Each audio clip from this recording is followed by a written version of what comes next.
I'm Russ Mitchell. Also tonight, no relief at the gas pump. Prices are up more than 25 cents a gallon since the summer. Breach of trust, how some ambulance workers take advantage of female patients when they're at their most vulnerable. And VIPs, very important poultry, the pampered lives of pardoned presidential turkeys. This is the CBS Evening News with Russ Mitchell. And good evening. Of course, emergency medical technicians are trained to stabilize people as they are rushed to the hospital. But a number of reports have surfaced of technicians who have taken advantage of helpless patients. Susan Copen investigated. Royshekka Herring, a young mom from Portland, Oregon, says the day an ambulance came for her turned out to be the worst day of her life. 911. I need an ambulance to my house. My mom just passed out on the floor.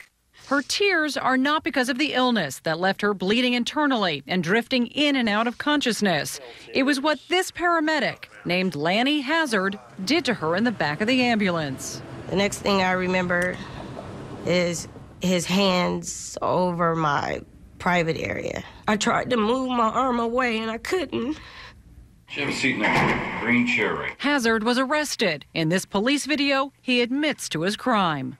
Well, okay, I probably did do what has been alleged. Why I did it, I do not know. Do you feel bad for what you did? Well, yes, I do. I mean, you know, I don't like upsetting my patients. As it turns out, several women had complained to Hazard's employer, American Medical Response, that he had victimized them too. It's a disgusting crime. It's a horrible crime for the Stephen Cardian is a veteran sex crimes investigator and women's safety advocate. What type of person becomes this predator who would do this to somebody? The first thing that pops into my head is a sociopath because of the lack of empathy that he's showing towards the victim.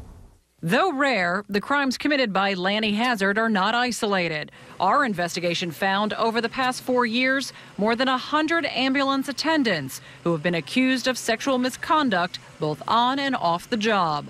I could say with a high degree of probability that there are a lot more cases out there that are not being reported, discovered, or found out.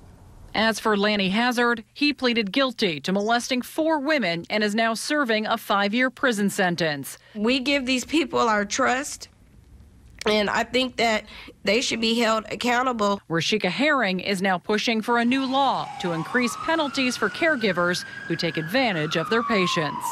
Susan Copen, CBS News, New York.